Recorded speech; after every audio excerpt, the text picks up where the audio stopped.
여러분 반갑습니다. 오늘도 새벽 돌베개에 나오신 모든 성도님들을 주님의 이름으로 환영합니다. 주의 은혜로 우리 모두가 또 가을날의 한 주를 이렇게 새로이 시작하게 됩니다. 이 한 주간도 하나님이 주시는 역대하 말씀 매일매일 잘 묵상하고 그 말씀을 힘입어서 또 주어진 인생의 시간들을 잘 살아가는 우리 모두가 되면 좋겠습니다. 오늘 우리에게 주시는 하나님의 말씀은 역대하 6장 40절로 42절까지의 말씀입니다.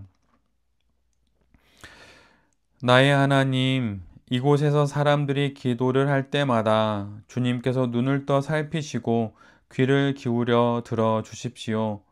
주 하나님, 이제는 일어나셔서 주님께서 쉬실 곳으로 들어가십시오.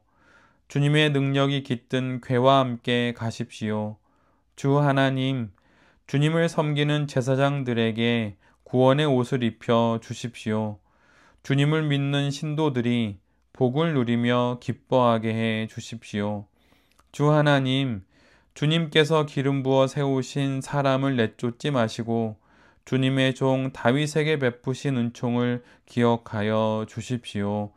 아멘. 오늘은 역대하 6장의 말씀을 갖고 기도, 성전에서 들려와야 할 가장 큰 목소리, 기도, 성전에서 들려와야 할 가장 큰 목소리라는 제목으로 함께 하나님 말씀을 나누도록 하겠습니다.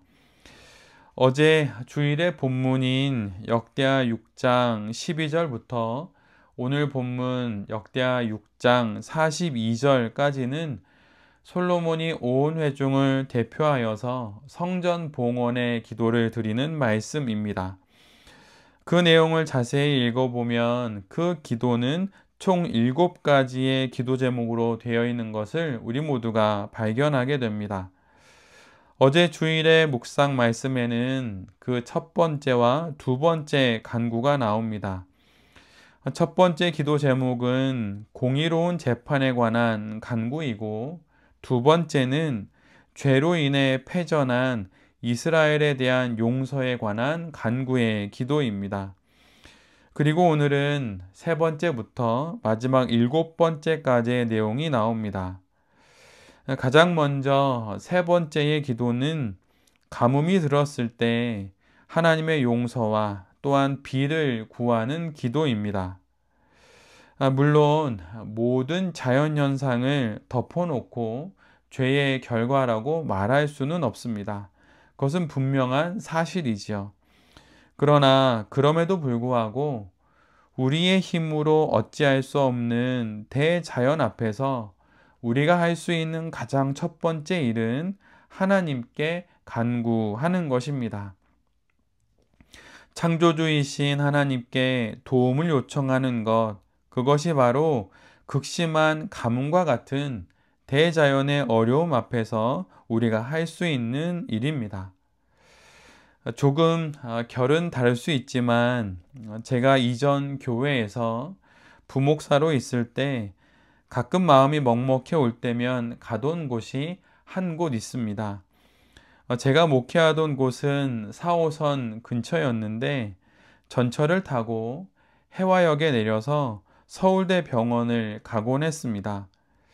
서울대 병원 정문을 지나 올라가다 보면 가장 앞쪽 왼편에 서울대 어린이병원이 있습니다.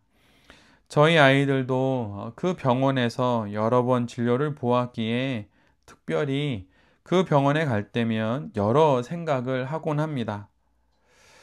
그렇게 어린이병원에 들어가게 되면 아이를 품에 안고 진료를 기다리는 부모님들이 있고 또한 작은 환자복을 입고 있는 아이들을 보게 됩니다.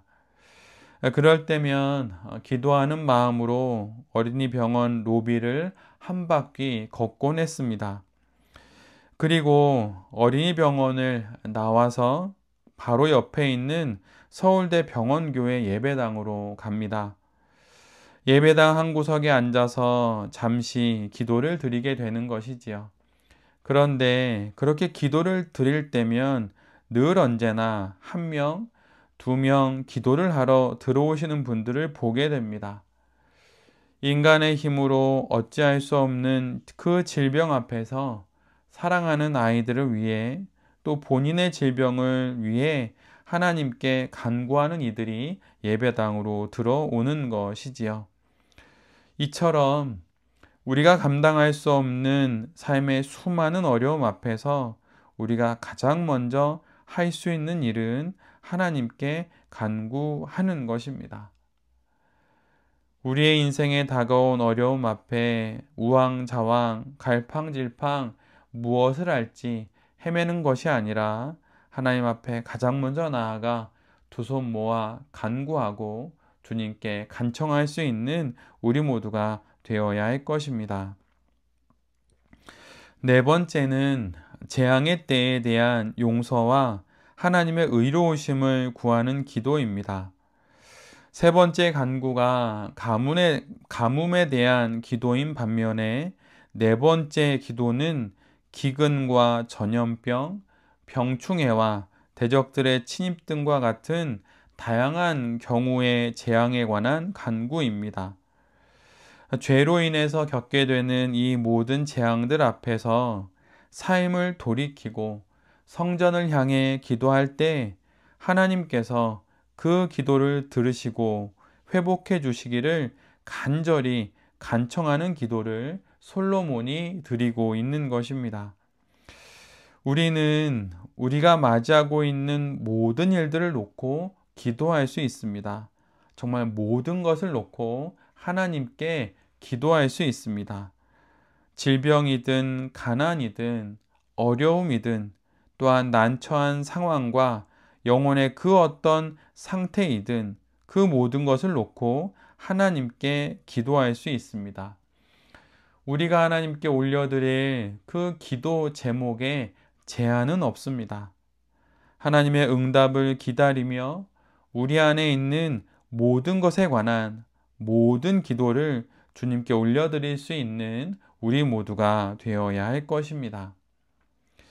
다섯 번째 기도는 특이하게도 이방인의 기도에 대한 응답의 간구입니다.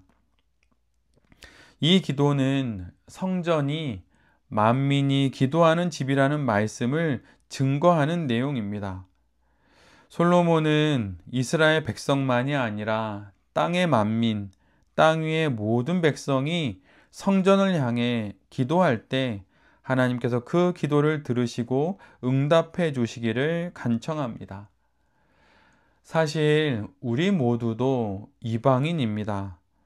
이방인인 우리가 하나님께 기도를 드릴 수 있는 이유가 바로 오늘 본문 여기에도 이렇게 기록되어 있는 것이지요. 하나님을 향해 하나님의 성전을 향해 기도할 때 말씀의 외인이요 믿음의 주변인이었던 우리의 기도도 하나님께서 들어주시는 것입니다.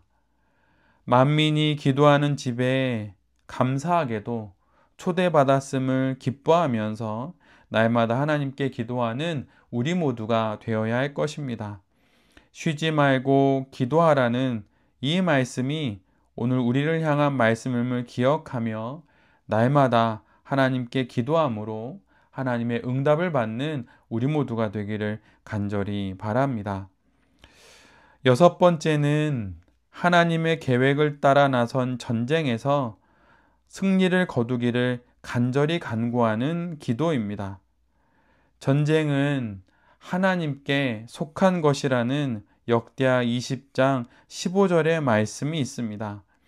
삶에 크고 작은 전쟁과 같은 상황을 두고 하나님께 기도함으로 하나님께서 우리에게 승리를 주시기를 간절히 간구할 수 있어야 합니다. 그럴 때 하나님께서 승리하실 것이고 그 하나님께서 우리 모두를 승리케 하실 것입니다. 답답하고 막막한 전쟁과 같은 수많은 상황과 또 내 영혼을 놓고 하나님의 승리를 위해 간절히 간구하는 우리 모두가 되어야 할 것입니다. 마지막 일곱 번째 기도는 포로로 끌려간 이방 땅에서 회개할 때 하나님께서 그 기도를 들으사 용서해 주시고 회복해 주시기를 간구하는 기도입니다. 전쟁에서 패해 모든 것이 망가지고 모든 것이 무너져 그 어떤 희망도 없을 때, 포로된 땅에서 성전을 향해 회개하며 기도할 때 하나님이 들으시고 용서하시고 회복시켜 주시기를 간구하는 기도입니다. 기도는 모든 곳에서 그리고 모든 순간에 드려야 하고 또한 드릴 수 있습니다. 그리고 하나님은 우리의 이 모든 기도를 전부 들으십니다. 절망의 가장 끝자리에서도 하나님께 기도할 수 있는 우리 모두가 되어야 할 것입니다. 모든 것이 망하고 모든 것이 끝난 것 같은 그 인생의 끝자락에서 마치 포로로 끌려간 그러한 신세와 같은 그 순간에도 하나님께 기도할 때 하나님께서 우리에게 응답해 주실 것입니다. 우리가 몸담고 신앙생활하는 그리스도 예수의 몸된 교회에서, 주의 성전에서 들려와야 할 가장 큰 목소리가 무엇일까요? 그것은 바로 기도입니다. 염려하지 말고, 걱정하지 말고, 불안해하지 말고, 두려워 말고, 늘 기도하며 우리에게 주어진 인생을 잘 살아가는 우리 모두가 되기를 간절히 기도합니다. 새벽 돌베개의 모든 성도님들과 또 이 말씀을 전하는 제 자신이 우리 영혼의 성전에서 들려와야 할 가장 큰 목소리인 그 기도를 하나님께 날마다 또한 모든 상황에서 올려드리는 그 기도의 사람이 되어 이 땅의 삶을 잘 살아갈 수 있게 되기를 간절히 기도드립니다. 아멘. 함께 기도하겠습니다. 주님, 모든 상황, 모든 형편, 모든 조건 속에서 기도하겠습니다. 성전을 향해 하나님을 향해 돌아서서 회개하오니 주여, 우리가 기도할 때에 우리의 기도를 들으시고 응답하여 주시옵소서. 오늘도 주어진 삶에서 여러 일들을 책임지고 또한 감당해야 합니다. 하나님, 우리 곁에서 우리를 도와주시며 우리를 이끄셔서 주의 자녀로 잘 살아가는 우리 모두가 되게 하여 주시옵소서. 이 모든 말씀 예수 그리스도의 이름으로 기도드립니다. 아멘.